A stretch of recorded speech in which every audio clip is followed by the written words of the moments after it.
The boys were called edgy. Told they'd never make it past 5 episodes. Here those podcast jerks are. Back for season 2. The Boys in the Woods podcast. The show your mother warned you about and that your dad was hiding in the basement listening to. Get ready for the Boys in the Woods podcast. Welcome back, Charles. Another weekend of fun, entertainment, and enjoyable sports.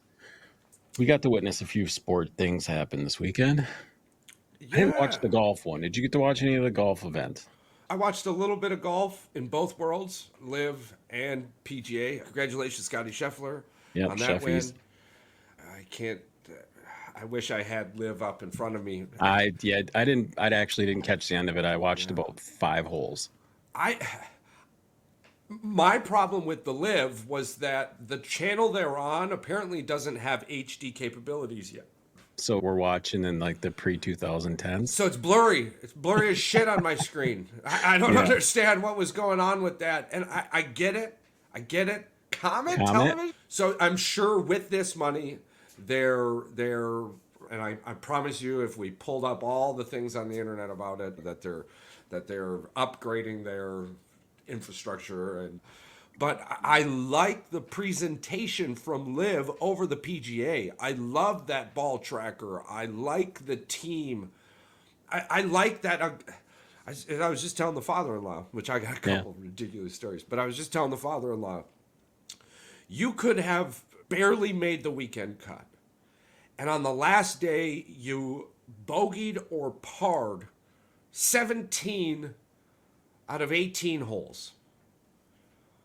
But then you birdie that last hole, and that adds 1 extra point to your team score. And that 1 extra point, then your team won. Right? So it's not just about the money as much as it makes you playing good all day matter. And you don't have to be in contention to be playing contention golf. I enjoy the stats on the screen. I enjoy the putt thing. I like all that. I could do without the random bouts of loud music. Just even it out somehow or another. It sounds every now and then they're at a concert. You get a. I like the music. Yeah. Don't get me wrong, but it's on hole 8. You're like, God damn, tick, tick, tick, tick, tick. And then on hole 18, you're like, you're like, this isn't the Phoenix Open. Do I know that song? Do I know that song? What the hell is that? Hey, come on, cameraman, take me a little closer now. I like that they muffle it out just enough because they don't want the copyright infringement. They're like, what's that? But some holes, you ain't got no choice. And like the other thing, too, it's they're in shorts, yada, yada. What? Who fucking cares if they're in shorts or pants? Why do we care now that what they're wearing? Shorts or pants, man. Right? So I like the presentation there. I think the golfers are better in Live than they are in the PGA right now. I do the opportunity you're getting for the PGA. In the last handful of weeks, you had a guy who, I believe he was a bouncer at a grocery store or a bouncer at some scenario. And then like later, a few weeks later, he wins a PGA Tour event. So that's cool. And you do have good and at times great golfers left in the PGA. And it's cool, like I said, to see the young kids and yada, yada, yada. But man, I watched Cameron Hayward.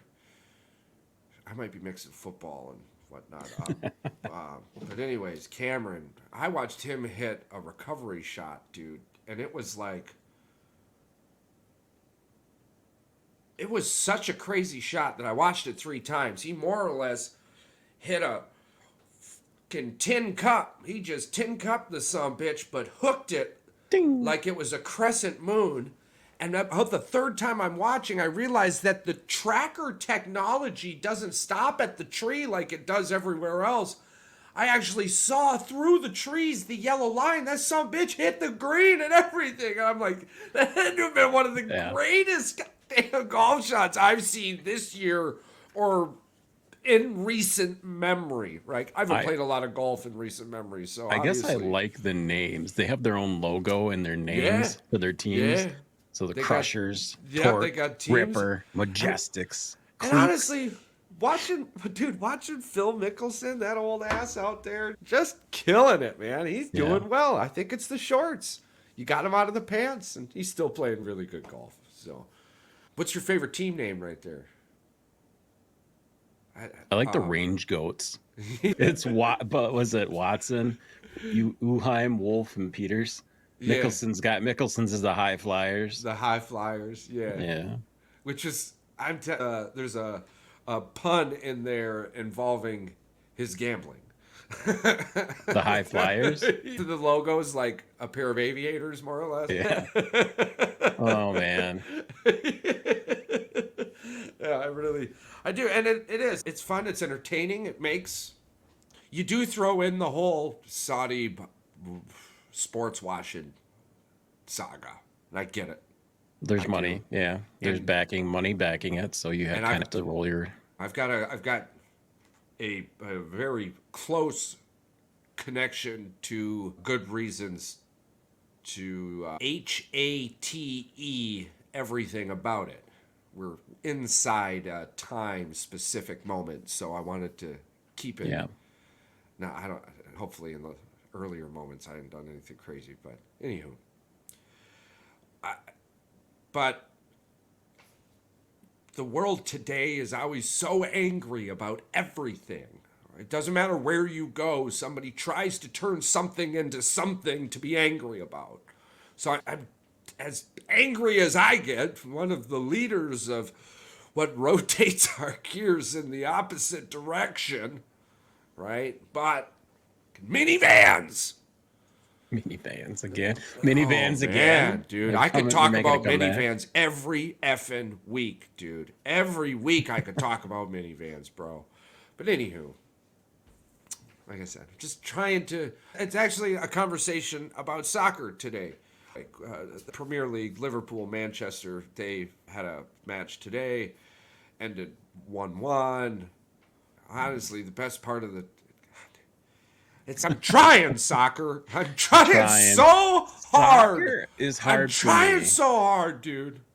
I enjoy the highlights, I do. but the soccer itself, I'm having a difficult time.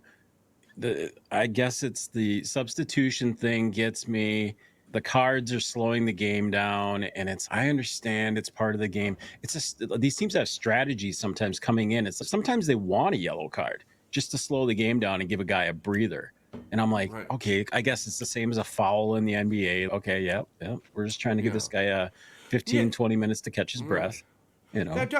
Now, don't get me wrong either. I'm not saying that the NBA is better, or we might not be saying that. We just like aren't accustomed to the way the game flows. No, I think. and when you've got the intensity of the NFL and the UFC and hockey, and it's Americans are used to in-your-face action right now. You know, and I was thinking, I was talking with my cousin about it, and he made a really valid point.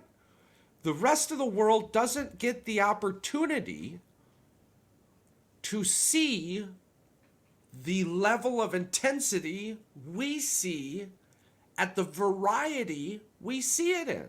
The fandom for these soccer matches is crazy. The crowd was nuts. And Liverpool is damn lucky that Manchester City has a terrible second half performance regardless of who they're playing.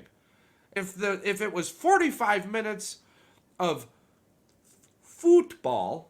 I've been staying away from them on my So Rare account just lately. My NBA So Rare account is actually doing really good. I think I've got 2 wins now. Your NBA one? Yeah, I played 2. I'm in 2 wins. I'm still learning. I'm still trying to figure it out because there's this limit thing. There's this ticker, and I'm not sure if once that's gone, everything's gone. No. I think that is the games play. You can challenge. I think that's your challenges, and you only get so many of them every 24 hours or something like that. I don't know something. I'm trying to figure it out too. The soccer is the one that I'm doing better in soccer than I'm doing in Really? I got poop players. I got poop players for the NBA. Dude. Bro, for winning, I ended up with a 5-game Luca.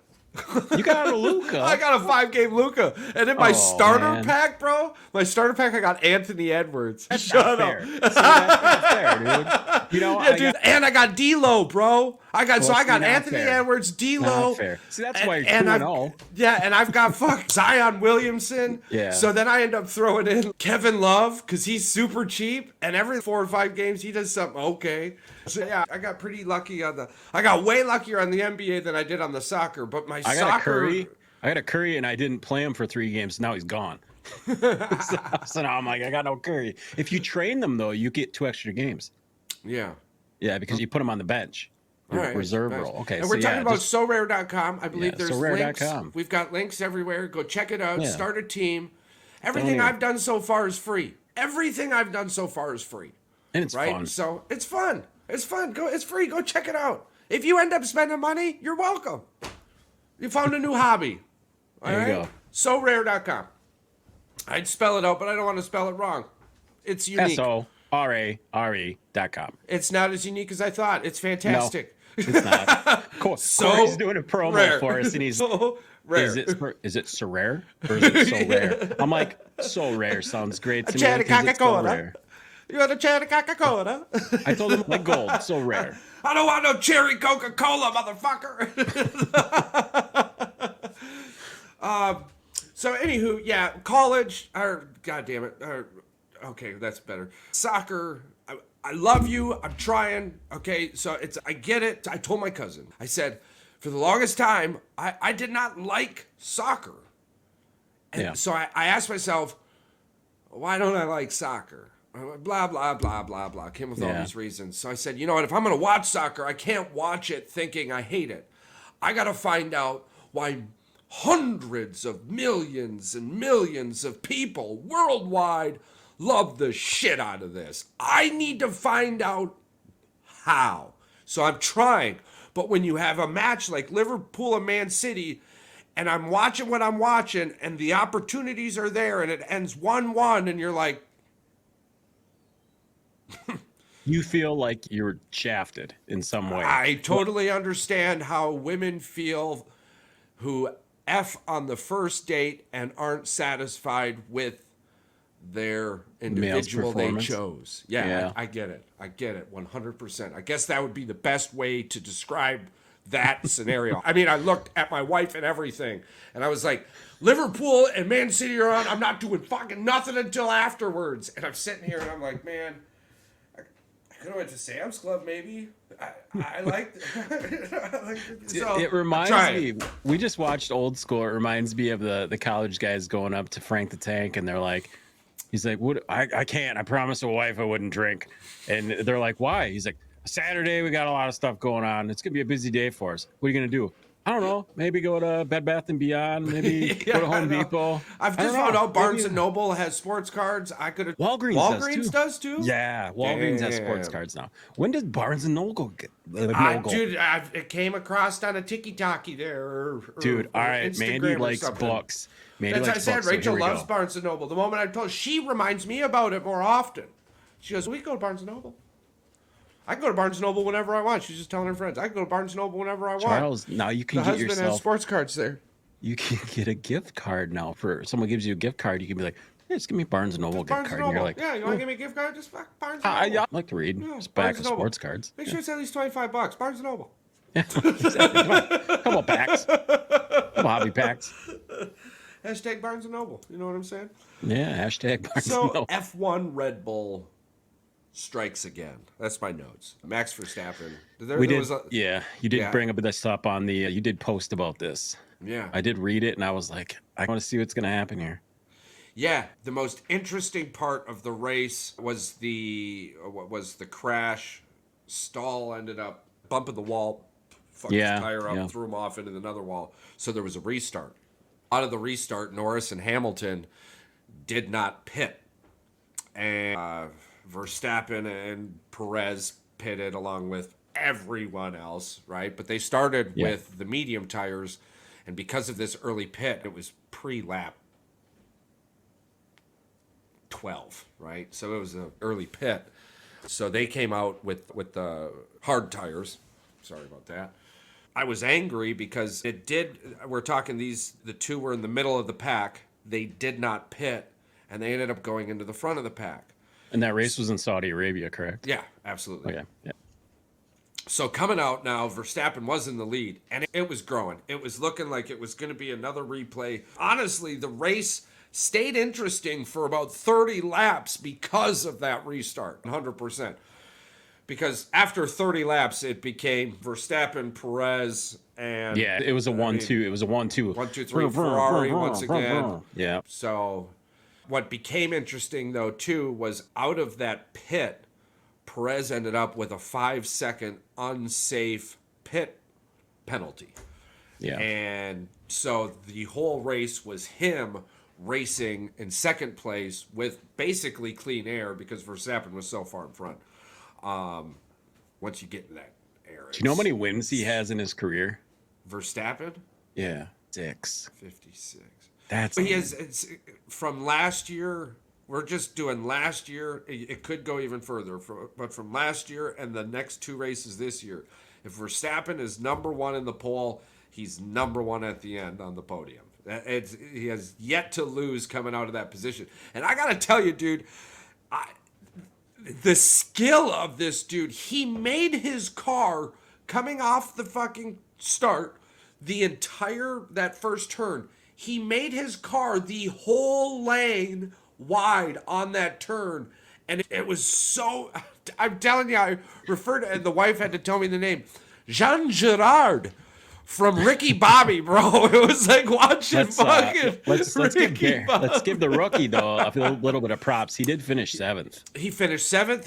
Fan voted him in as driver of the day. It was fantastic. I think his tire choice in the beginning hurt him Could in have positioning. something to do with it. Yeah. He ended up going, but the early pit canceled that out. And I think as a fresh eye, I love that you brought him up. As fresh eyes, I think you did fucking great. Got 6 points. He got 6 points for his team. They were saying they wasn't entirely sure that even if Leclerc or whatever would have been able to race, that he would have done much better than Behrman. I mean, which is a pretty a pretty good. Pretty good, something to say. Yeah, I mean, because I haven't been paying attention that long. Yeah, I know that the course. Two things that were brought up to me. It was the first street course of the year, so there's a lot of turns on that course. Holy crap! And especially as a street course, was an accident expected? And street courses tear the shit out of tires. Well, and at the end of it, I mean, bro, at the end of it, it looked like an NBA football field out there. Damn. I'm telling you, the road looked like an NBA football field. You just had to throw a little bit of grass in there. You just had to throw a little bit of grass. There was so many fucking pellets on the ground. It was fun. Damn. But it was fun. It was exciting. It was a good race for the most part. I reiterate my statement from one of the former episodes where I said F1's got a Verstappen problem because when you've got the commentators more excited about the 5th and 6th position battle race on the track, almost to be expected that they expected him to win. Not only did he win, he dominated it. And he's been dominating. The way he took over first place again from second place and then had 3 consecutive fastest laps. He had a fast lap, took over first place. Yeah, he took over the fastest lap, went faster, and then he said, "You know what? I think I can shave a half a second off of that one too. Let's just go for another one. One more time." His teammate ended up with the fastest lap there, though. Perez, congratulations. Yeah. So it's really good. Red Bull's killing it, and they sponsor. They have another team on the list. It was blowing my mind. Red Bull. They need to make their own breading. Let's just make it the Verstappen Perez shake and bake. I know it, dude. I'd buy it. I'd buy a box of that shit and put it right up there. Yeah. We would. It's like Verstappen's shake and bake. So I mean, I'm not saying this to be controversial. I'm saying this as my opinion. F1 is better than NASCAR right now. Oh yeah, it's more entertaining. It's more entertaining. I get it. I'm starting to understand it more. I'm watching NASCAR the same amount I'm watching F1, and I'm not bringing up NASCAR as much because I'm fucking confused as shit with what's Yeah. going on. It would have been way easier to keep it with just left turns. Or, I don't know. I don't talk about it enough because I've got nothing to bring to the table on it right now. I know it's exciting. I know it's fun. I can't wait to talk to Brennan about it, to hear the first-hand experience. I've always heard you need to go to a race. And the places I've been told my life you need to go to have been places like Lambeau Field and Ford Museum. I think any And Joe NASCAR Louis. place would probably be, any NASCAR event probably would be pretty fun. We've got the ferry, and the Michigan 400 is just across the pond. Yeah, We it's could in link up Brooklyn. with FOSB, friend of the show, Brent Becker. Yeah. And maybe we can see what's going on with that. I was recently asked, actually, I was told I need to get him the hell on a vacation. So hell on a vacation. we'll be looking forward to All right, that. yeah, there you go. We'll be looking forward to that for shiz my niz. Let's break into the UFC. What takeaways from the UFC real quick? Congratulations, Sean O'Malley. I was worried for him. He got to pick the location of the fight, and him picking Miami was weird to me, especially considering the fighter being the fighter. I believe he was Venezuelan, so he was going to have a massive following. And Can we talk about the hair? Yeah. He come out with look like a clown wig. Dude, when people were like, "Oh, the Florida Joker," I'm like, "Sean O'Malley? What are you talking about?" Turns out Florida Joker is a completely different person. Had no idea. You know what? You know what his nickname is? Sugar. Sugar? Sugar. Yeah. See, I wish what happened to Pimblett there? What's up with him? Yeah. And what happened to that meatball? Wasn't it a meatball? Who was Pimby's friend there? The Portnoy there backed the hell out of him for a minute there. Oh, yeah. I can't remember his name. Her. But what happened to all that? I'll dig into that later. Who knows? I don't know. There's a lot of drama when it comes to the UFC and some of these people. Can we talk about, all right, let's just talk about this. Let's talk about the one fight. So the Peter Yan fight.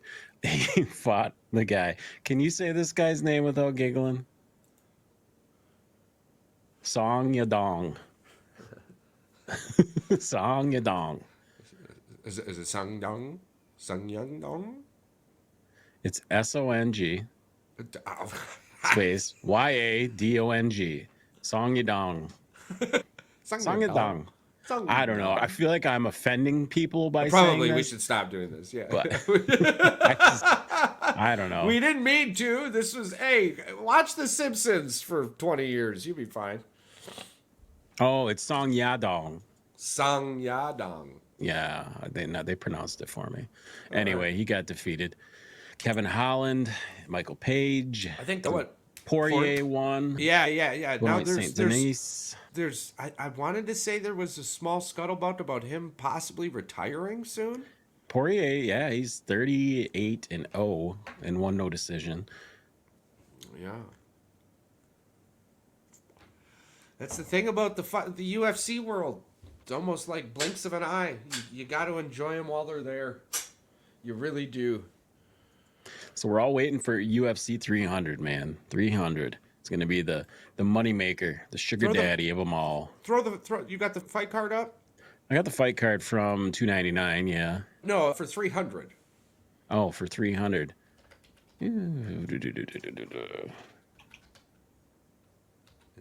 300 card.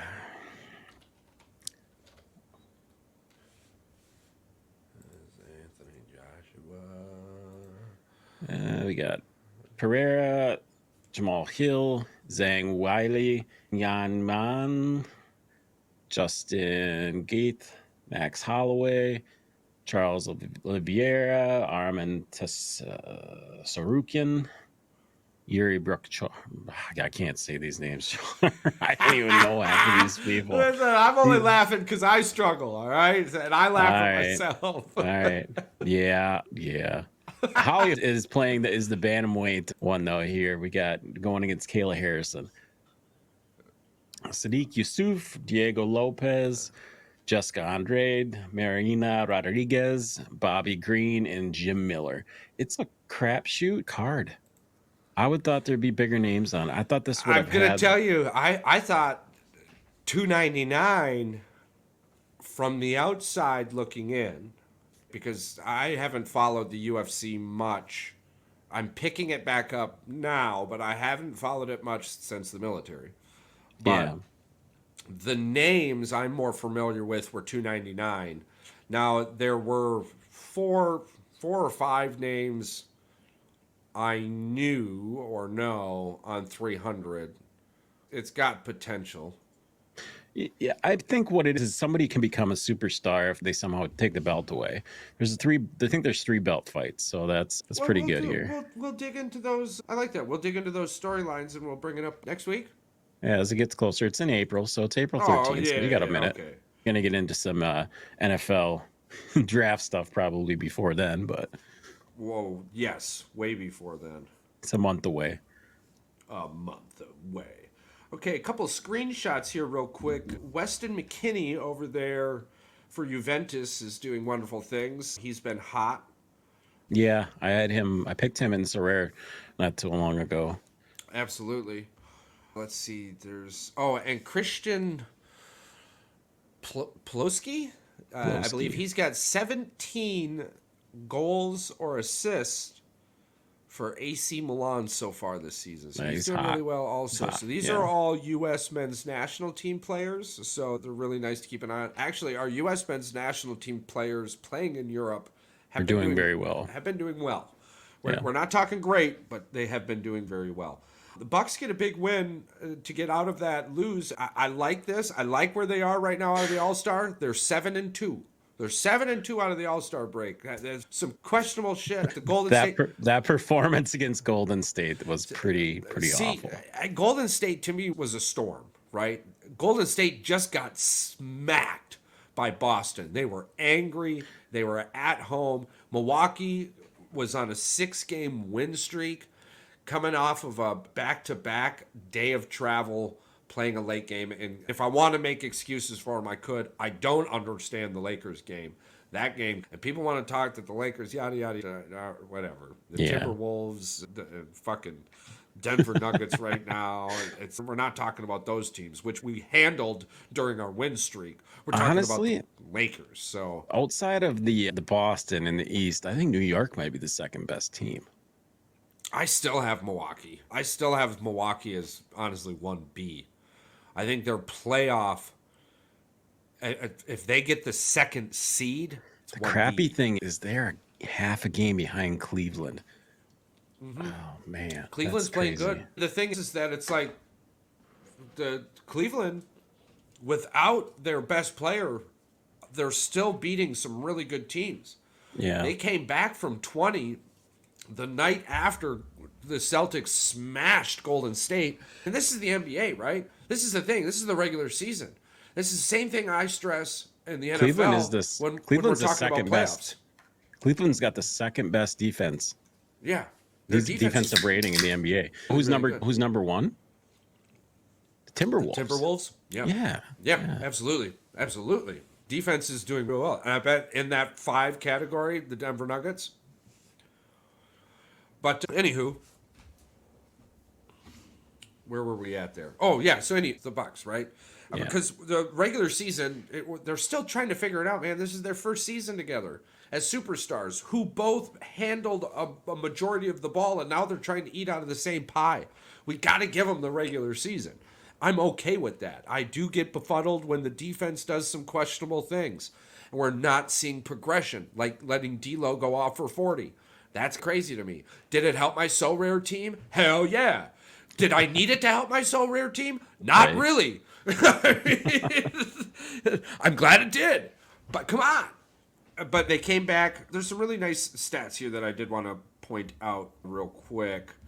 Against the Lakers, Giannis and Damian became the first duo this season to both have 25 points plus and 10 plus assists.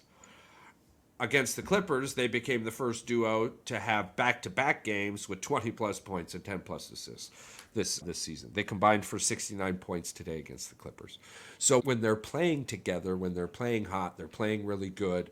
Their defense at times is questionable. Coming out of the All-Star break, where they had an opportunity to figure a few things out, talk to each other, and move forward, they're 7-2.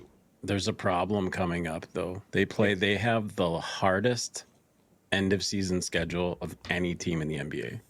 And they only play one team that's not a playoff team. That's going to be tough. But I think that's going to be great for them. It's going to definitely test them. When it comes down to a seeding race for 2 or 3, I think that's going to drive a stake up my ass. Yeah. So here's their schedule throughout: the Kings, Sixers, Suns, Celtics, Nets, Thunder, Lakers, Pelicans, Hawks, Wizards. I think there's 3 in there. Wizards, Grizzlies, Raptors, Knicks, Celtics, Magic, Thunder, Magic. So there's 3 teams in there. They play them a couple times, but there's 3 teams in there that aren't playoff teams. But the rest of them are all playoff 4 teams. 4.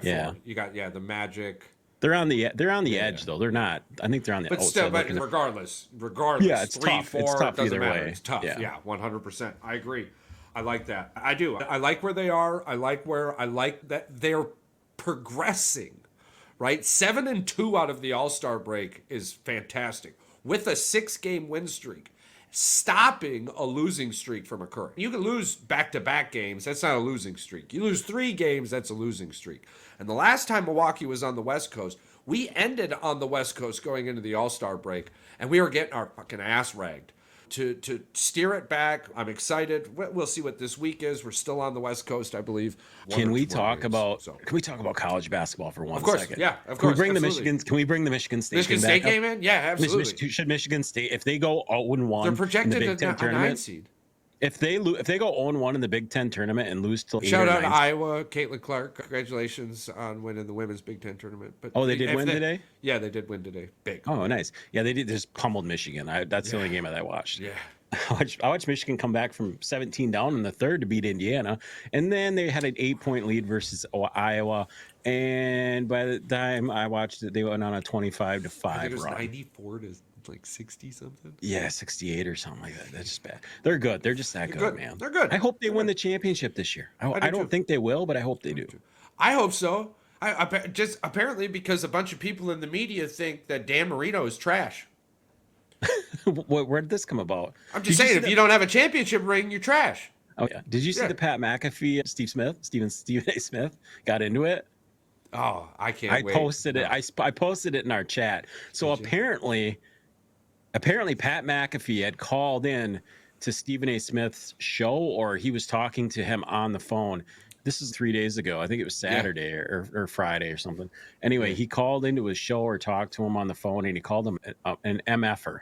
Mm-hmm. So they got into it. Pat McAfee does, of all the things, he doesn't back down at all. That's what I love about the guy. I'm telling you, I love it.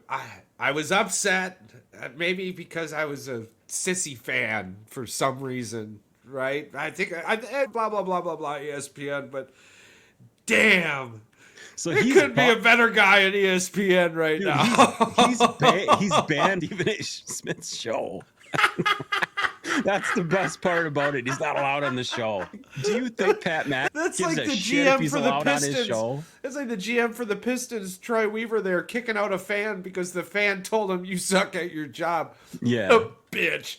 Do you think that guy gives a shit if he's not allowed on Stephen A. Smith's show? Come on now.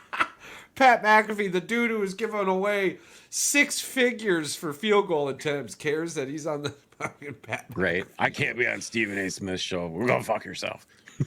Well, that's because Stephen A. probably couldn't hit a shot in the Thunderdome to save his life.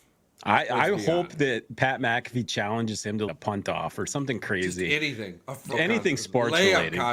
Layup contest. Because Pat McAfee might be the an over-under NFL for the punter. miss on Stephen A. Smith layups is 5.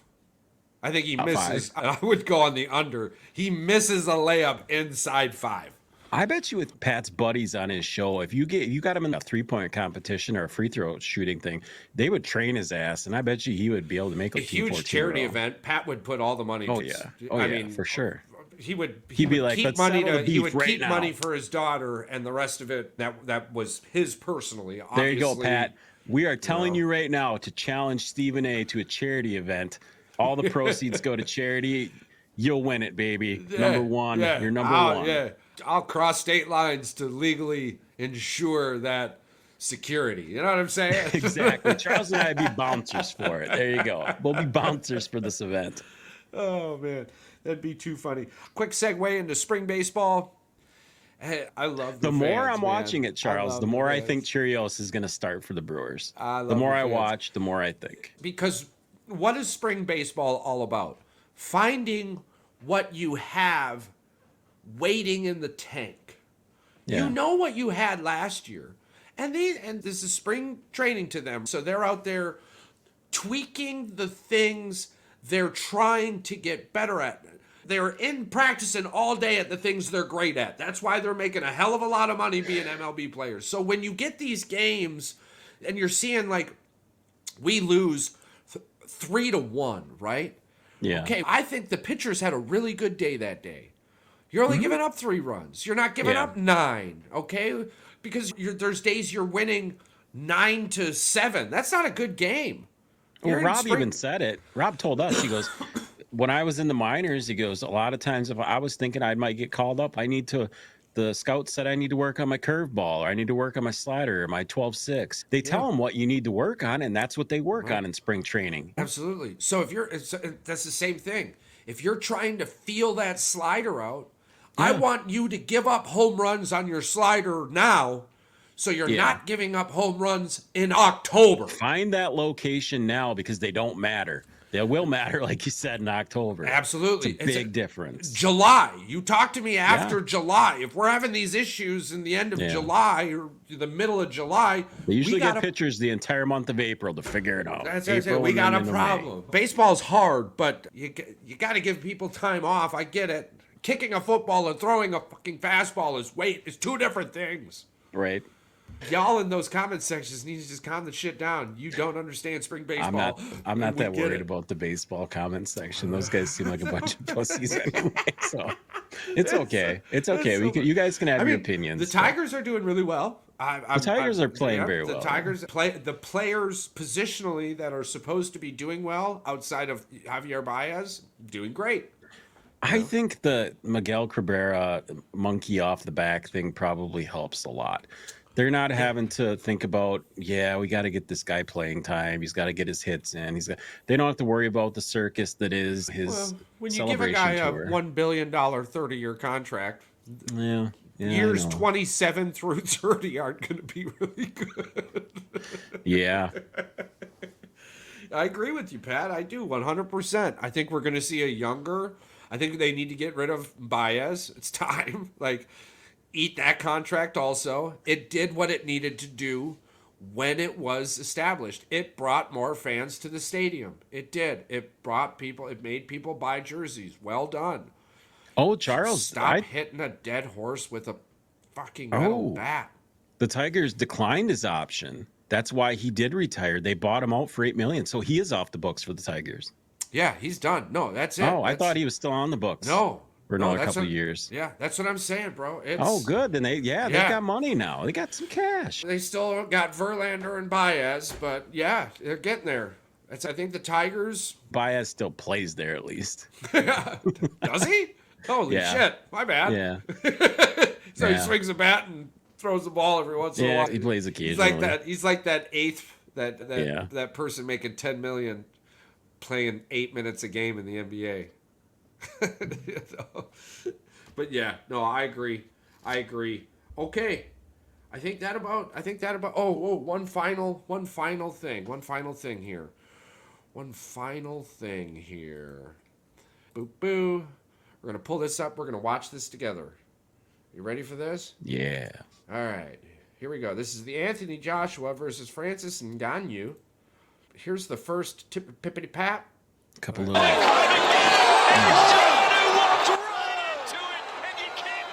Had to turn that down real quick. Yeah, so he got dazed. He took one. dazed, Took one right to yeah. the chin there. Absolutely. This is round 2 of 10. 39 seconds left and counting. Here we go. Eat shit. Look at all the sheiks in there. Just it's like now they all stand up and they're like, "Oh boy, check it out, dude." I've got so much to say about that. That's such a heavy hand, but that shouldn't have happened like that. The second round, that dude. 39. What was there? 29 seconds left. Yeah. So he didn't even go two full rounds. No. And that probably was projected to be at least 5. What the hell? Yeah. What the hell? So now, when we go through the comment sections, yeah, are they saying he took a fall? With fixed. They're saying he took a fall. Then it's fixed. It's fixed. Boy got knocked out. The very first video I seen, so I dug into this. The very first video. He didn't look like he was even making an attempt at throwing a punch. No, he wasn't blocking or nothing. I think arguably what happened is that first hit, because when I first saw it, we're about to do. You think that first hit rocked him? Because when I first saw it, I didn't see the first hit. I only saw the second hit, and I saw him fold, and I was like, "What? In the second round? That's fucked up." And I read the comments. It's so fixed. And I'm like, let me go see. So I watched, and I'm like, honestly, I think that first hit, the one we just showed, I think it caught him by surprise. He walked forward, and that's what you do in the UFC. You close the gap, but you don't close that gap. You keep the gap close. I don't think he was being very defensive either. He didn't have he wasn't blocking that side. I think his unskilled boxing enabled this to occur. And 100%. And I don't think he was there. I promise you, he won't tell you because of his career. Sure. But behind closed doors, I think he got knocked out on that first punch. The dude's just an animal. And the second punch reminded him that he was sleeping. He went out cold too, so the first punch had something to do with it for sure, guaranteed. Absolutely. Because we've seen that boy, or that dog. We can't say that boy. That's a hell of a thing to take a punch like that. Monster. To take a punch like that. Takes some brain damage to take a fall. I'm pretty sure if he was going to take a fall, he would have took a lot of body shots before that. All right, now we'll jump into... Dude, I've loved this. I was super sketchy at first with our list. Yeah. I was super sketchy at first because I was like, man, punters and kickers, I don't fucking know any of these guys. Head coaches. The kickers I had more fun with than the punters. I had a lot of fun with both. The punters threw me for a loop. So we'll start with the punters here. We'll start with the punters. Where are they? Yeah, we'll start with the punters. If you want to shoot your list off first, go ahead and go. We'll do that. All right, here.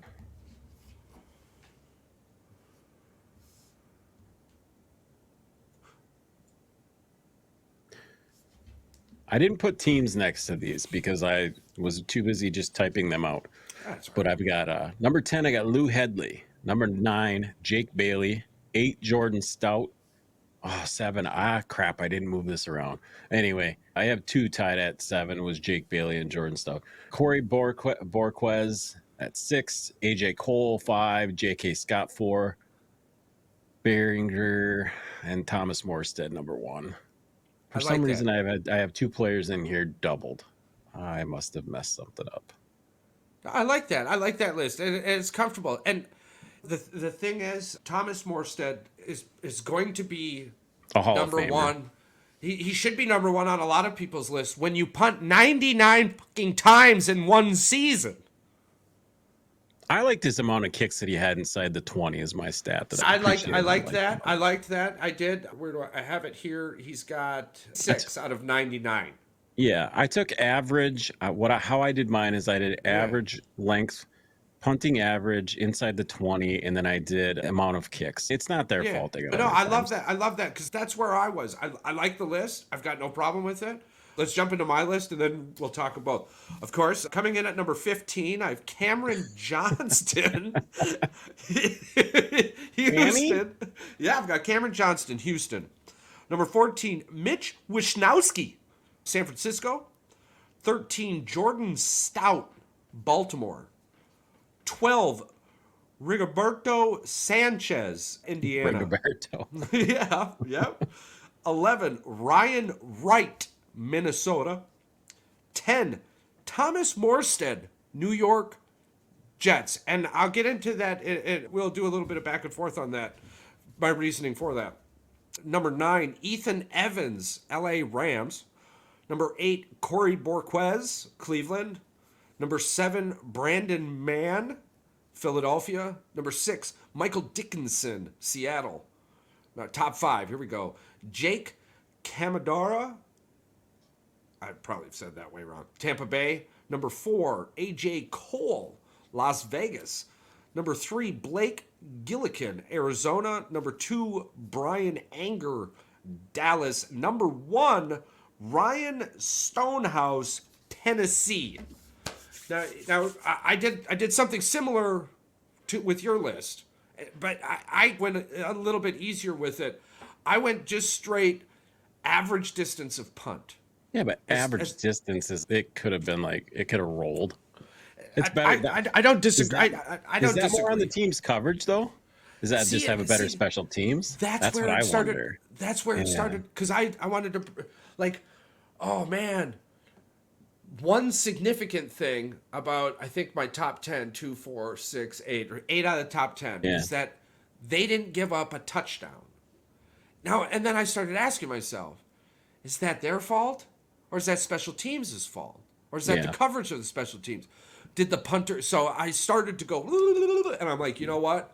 If you had 50 or more punts and you had a high average, I said, that's what I'm looking for. Because even if the punt rolled, personally, that's what I'm looking for. Because even if the punt rolled, right, you're giving your special teams the opportunity to create their coverage wall, right? You're giving your team the best.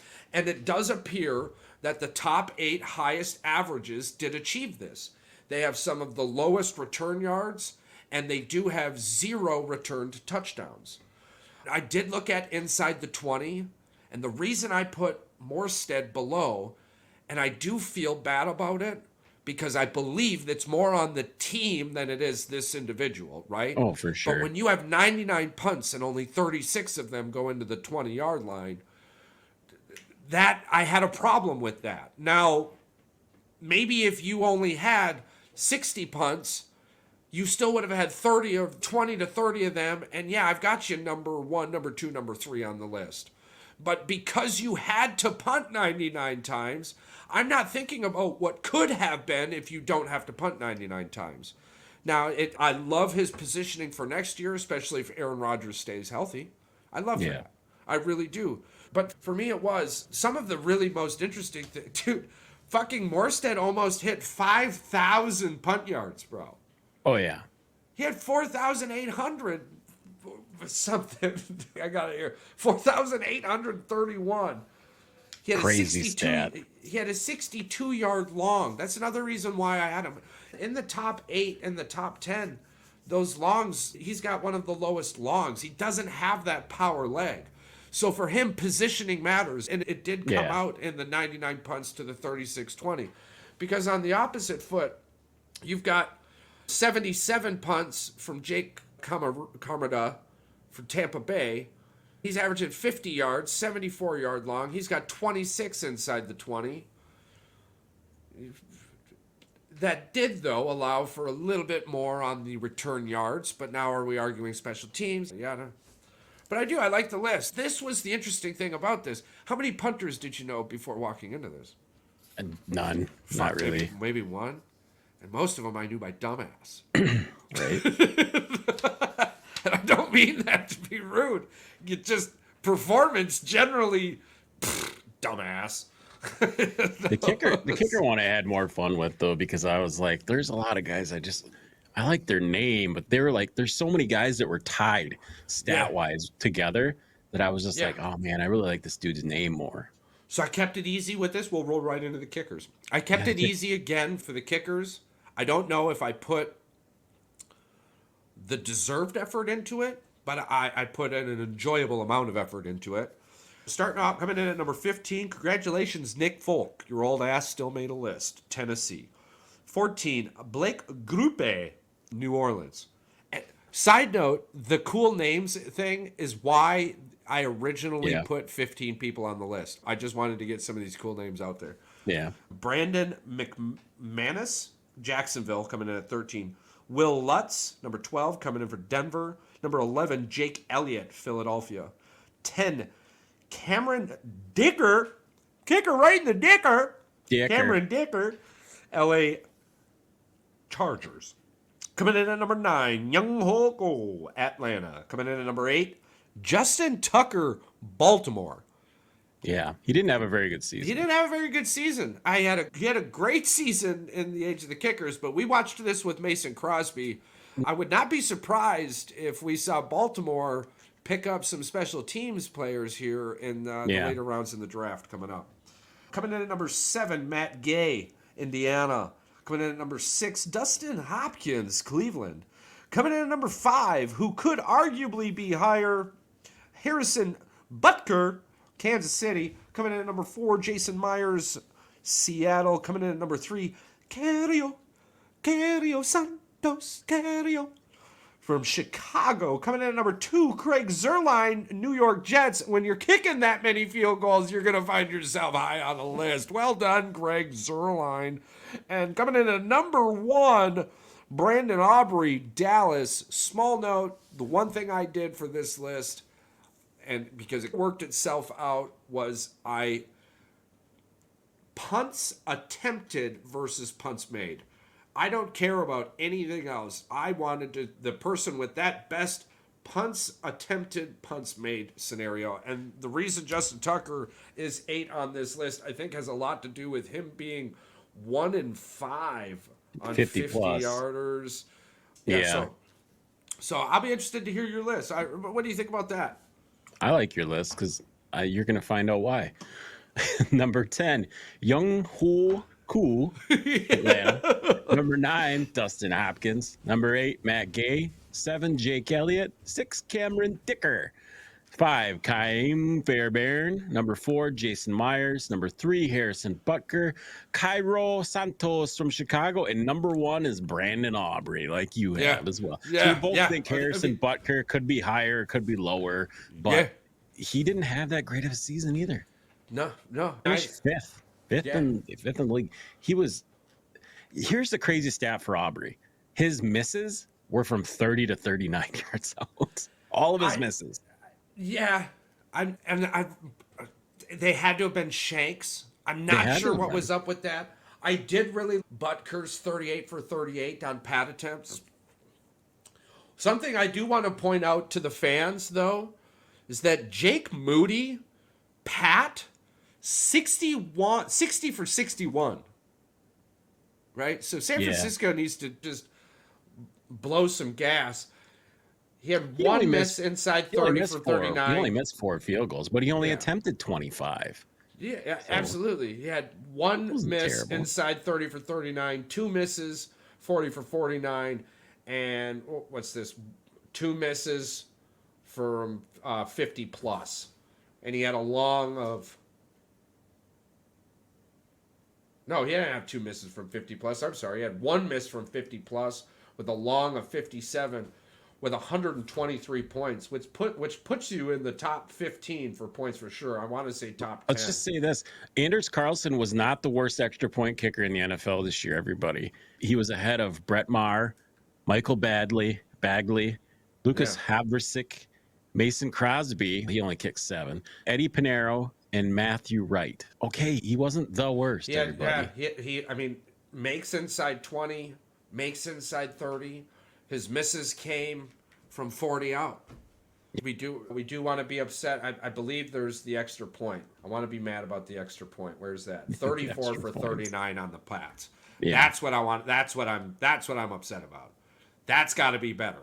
When your misses in field goal attempts are 40 beyond, and the Pat is from 35. Come on. But yes, I love what you're saying there. We have a pretty decent kicker, and he's got an opportunity. I don't think we set the building on fire with that kid yet. I really don't. I agree. I did. I liked that. How do you want to end it? You want to end it with head coaches, or do you want to end it with the backup quarterback? We can end it with head coaches. All right. So I took only 2 wild card players. Yeah. One of them is an old school guy from back in the day. This is why it's a wild card. I took a current guy, and I took a guy from back in the day. So a player called Cody Carlson. He was Warren Moon's backup. Look this dude up. He looks like Woody Harrelson. Cody Carlson? Cody Carlson. I think Houston Oilers. Yeah.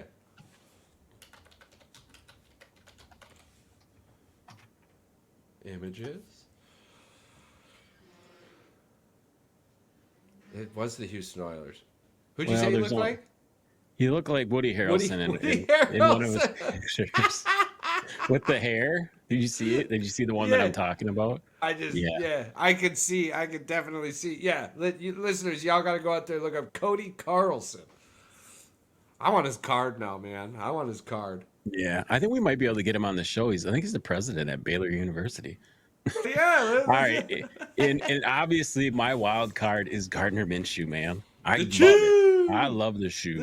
I love the chew. I'm glad you gave him some love, because on my backup quarterback list for 2023-2024, starting at number 15, wild card, Matt Ryan. All right. There's going to be an injury somewhere along the season, and I think Matt Ryan has a Joe Flacco story.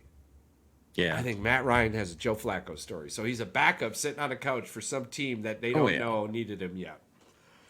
Coming in at number 14, Joe Flacco, Cleveland. Coming in at number 13, Taylor Heineke, Washington. 12, Cooper Rush, Dallas.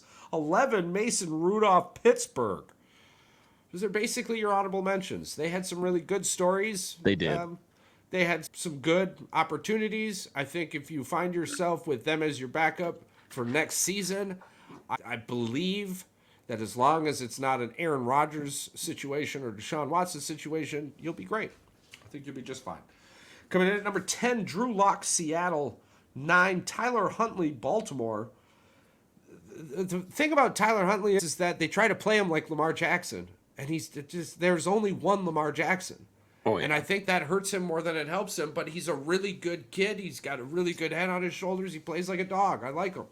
Number 8, he might be a starter now, but he's the number 8 best backup quarterback. No, he's not a starter. Never mind. I'm sorry. I was thinking of somebody way different. But Davis Mills, Texans. When C.J. Stroud was hurt, I like what Davis was able to come in and do.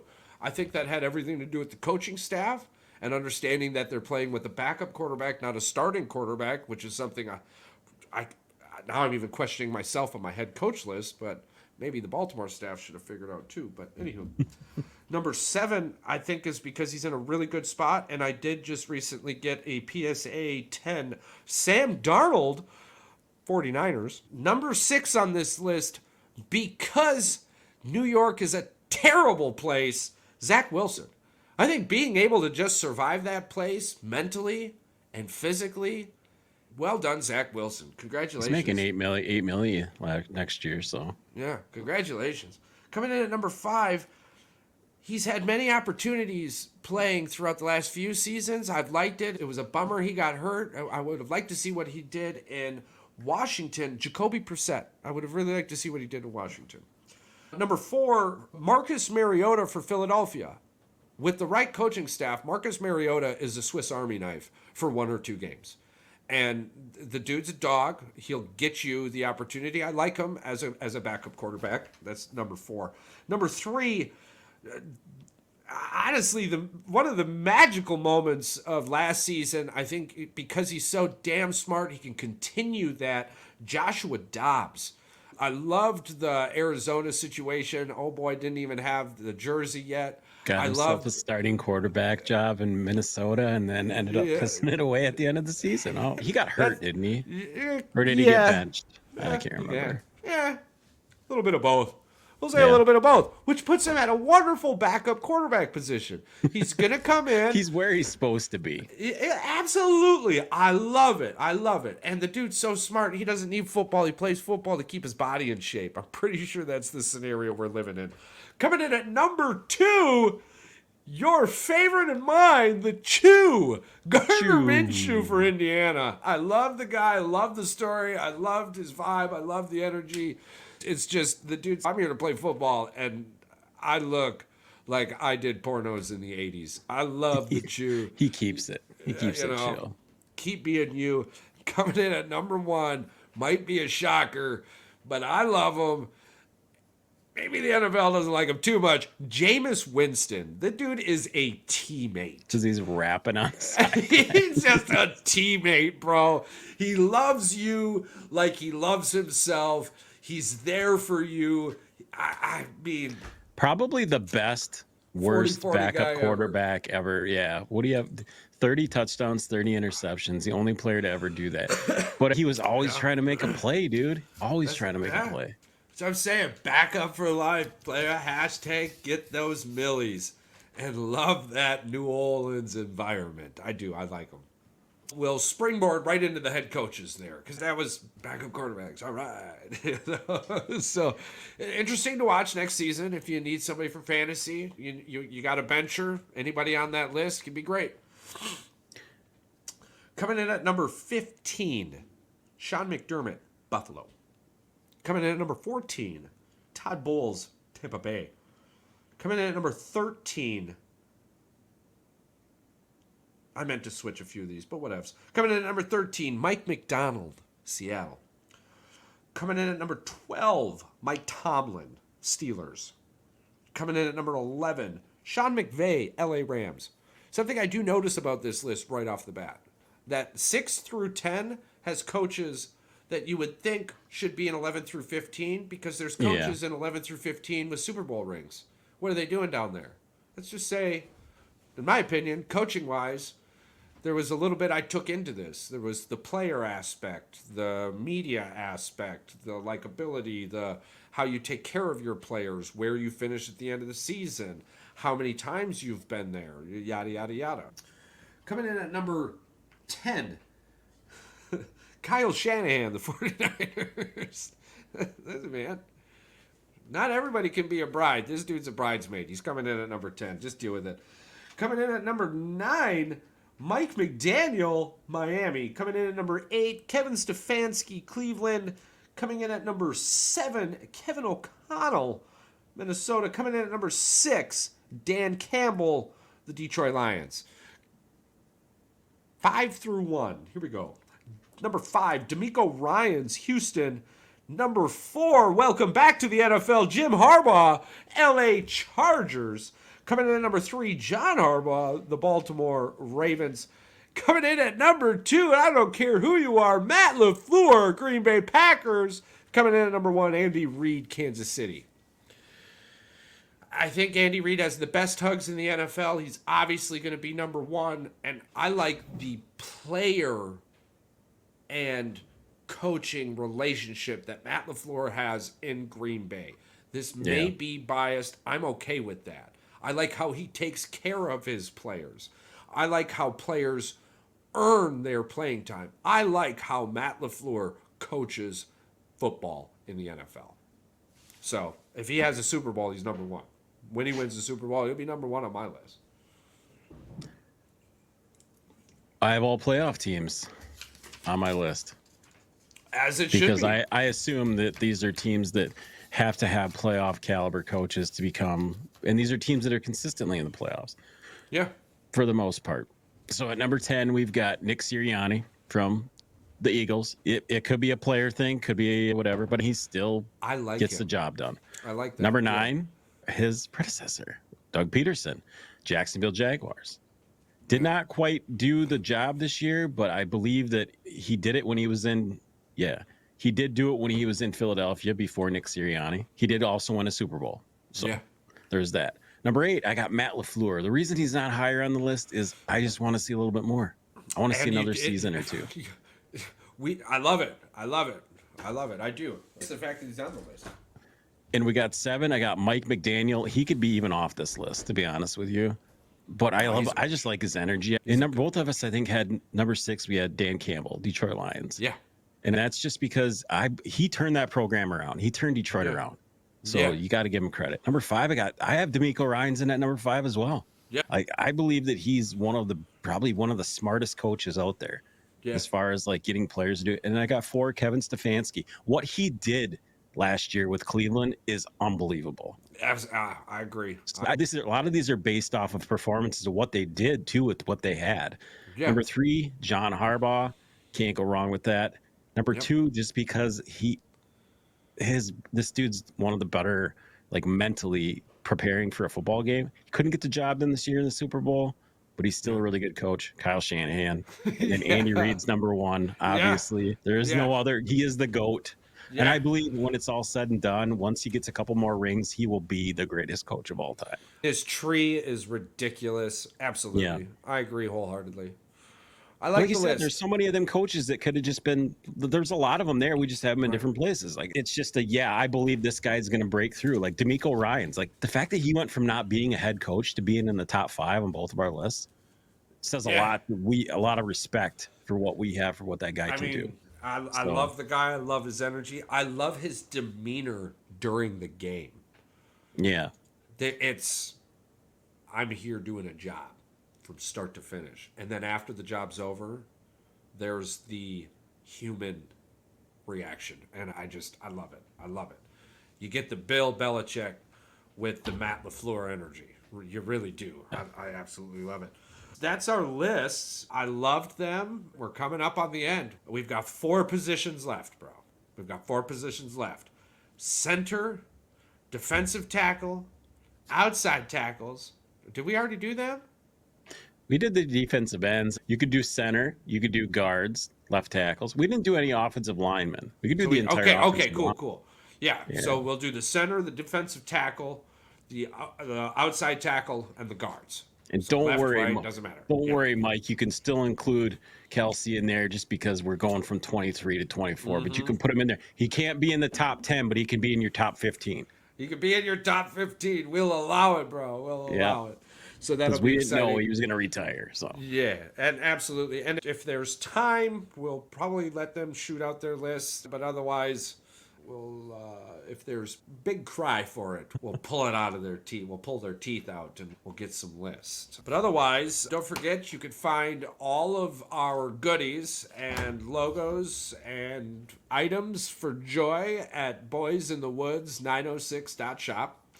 Both of us have been enjoying SoRare.com. Please continue that. We also are interjecting another I Want the Mug episode. Hey, oh, I want the mug. I want the mug. It's too bad we don't have just a really. Oh, you want a jingle?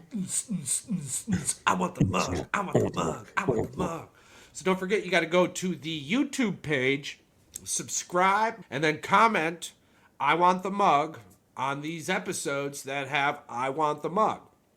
And every comment on those episodes gets you an entry into this fantastic drawing for that beautiful, beautiful thermos.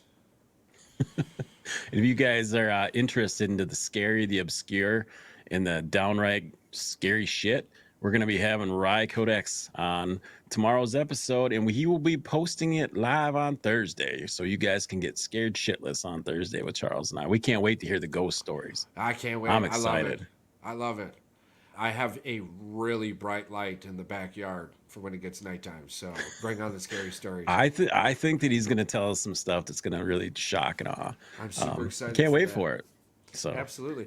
But otherwise, hell, thank you guys so much for all your support, your continued likes, loves, reactions. We've got lots more coming up outside of sports also. I'm super excited about everything on our plate. Thank you so much for being you. Patrick, do you have anything more you want to add? 20 more people. Come on, 400. 20 more. We're at 20 more people. Share, click, like, just share it away. We appreciate it. Even if you're like, I ain't got the time to subscribe. That's chill. But click share real quick. Share it. Maybe one of your friends does. Who knows? We're all hanging out in basements, chilling together. It's fantastic. Right. So, thank you so much. The world's a much better place with you in it. Just smile more.